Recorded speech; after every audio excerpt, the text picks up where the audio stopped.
एक गांव में सूखा पड़ने की वजह से गांव के सभी लोग बहुत परेशान थे।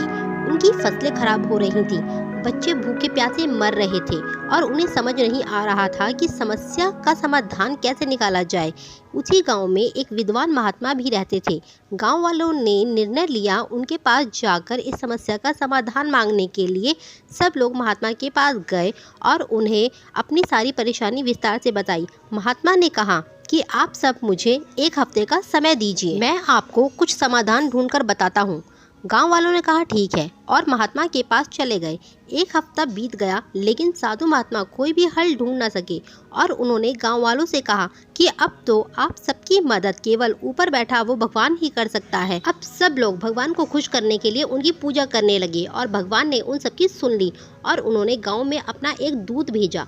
गांव में पहुंचकर दूत ने सभी गांव वालों से कहा कि आज रात को अगर तुम सब एक एक लोटा दूध गांव के पास वाले उस कुएं में बिना देखे डालोगे तो कल से तुम्हारे गांव में घनघोर बारिश होगी और तुम्हारी सारी परेशानी दूर हो जाएंगी। इतना कहकर वह दूत वहां से चला गया। गांव वाले बहुत खुश हुए और सब लोग उस कुएं में दूध डालने के लिए तैयार हो गए। लेकिन उसी गांव में एक कंजूस इंसान रहता था। उसने सोचा कि सब लोग तो दूध डालेंगे ही, अगर मैं दूध की जगह एक लोटा पानी डाल देता हूँ तो किसको क्या पता चलने वाला है। रात को कुएं में दूध डालने के बाद सारे गांव वाले सुबह उठकर बारिश के होने का इंतजार करने लगे। लेकिन मौसम वैसा का वैसा ही दिख रहा था और बारिश होने की तो थोड़ी बहुत भी संभावना भी नहीं दिख रही थी। देर तक बारिश का इंतजार करने के बाद सब लोग उस कुएं के पास गए और जब उस कुएं पे देखा तो कुआं पानी से भरा हुआ था और उस कुएं में दूध की एक बूंद भी नहीं थी।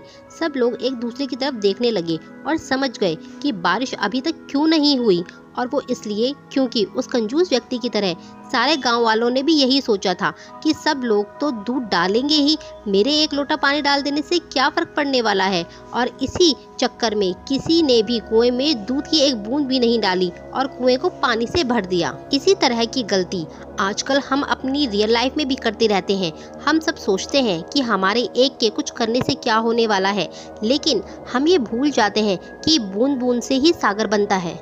आपको ये कहानी पसंद आई हो तो लाइक कीजिए, शेयर कीजिए, सब्सक्राइब कीजिए। Thank you for watching the video.